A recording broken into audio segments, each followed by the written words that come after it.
இந்த adjustment me two பிரச்சனை எனக்கும் வந்திருக்கு அப்படிங்கிற மாதிரி சௌந்தர்யா இப்போ சொல்லியிருக்காங்க.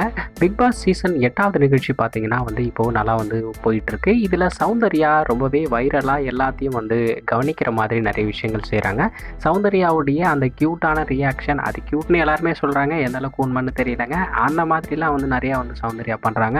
ஸோ அந்த மாதிரி விஷயங்கள்லாம் இப்போ வைரல் ஆகிட்டுருக்கு. கிட்டத்தட்ட 6 வைல்டு கார்டு போட்டியாளர்கள்லாம் வந்துட்டாங்க. 18 போட்டியாளர்கள் ஆரம்பத்தில் இதில் கலந்துக்கிட்டாங்க. இப்போ பார்த்தீங்கன்னா அதிகமான போட்டியாளர்கள் வெளியேற்றவும் பட்டாங்க. நம்ம கடைசியாக ரஞ்சித் வெளியேற்றப்பட்டார். அவர் மேடையில் விஜய் சேதுபதி முன்னாடி தன்னுடைய மனைவியை பார்த்து அவர் கொடுத்த அந்த ரியாக்ஷன்லாம் ரொம்பவே வைரலாக இருந்ததை நம்ம பார்த்தோம். ஸோ இன்னும் ஒரு சில வாரங்களில் பார்த்தீங்கன்னா இந்த நிகழ்ச்சியே முடிய போகுது. ஸோ இந்த வாரத்தில் ஃப்ரீஸ் டாஸ்க் அப்படிங்கிறது நடந்துகிட்டு இருந்தது.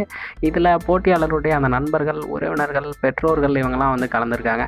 ஸோ பல போட்டியாளர்கள் உறவினர்கள் வரும்போது அவங்கள பற்றி, அவங்களோட இருக்கிற அந்த நெகிழ்ச்சியான சம்பவங்கள் இதெல்லாம் மனசை திறந்து சொல்லக்கூடிய அந்த ஒரு செக்மெண்ட்டெல்லாம் இந்த நிகழ்ச்சியில் நம்ம பார்க்குறோம்.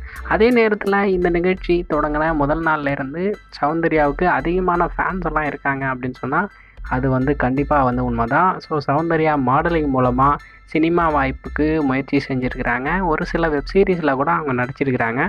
அதே மாதிரி முன்னாள் பிக் பாஸ் போட்டியாளர் விஷ்ணு அப்படிங்கிறவருடைய நெருங்கின ஒரு தோழி தான் சௌந்தர்யா அப்படிங்கிறது நம்ம எல்லாருக்குமே தெரியும். ஆனால் இவங்க பார்த்தீங்கன்னா 2 பேரும் இப்போ பிக் பாஸில் ப்ரப்போஸும் பண்ணிட்டாங்க.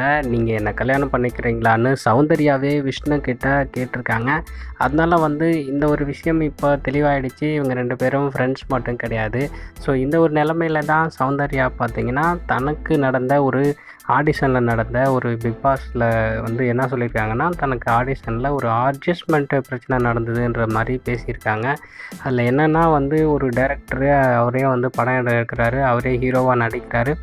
அதில் நான் போய் ஆடிஷன் அட்டன் பண்ணப்போ என்னை அங்கங்கே தொட்டு இது பண்ணுறாரு. அவரே ஹீரோவாக நடிக்கிறேங்கிறதுனால நான் அதை நடிப்புன்னு நினச்சி தான் அதெல்லாம் அவருக்கு கோஆப்ரேட் பண்ணேன். அவர் என்னை ஏமாத்துறாருன்னு கூட எனக்கு தெரியலன்னு சொல்லிட்டு ரொம்பவே அழுது பேசியிருக்காங்க.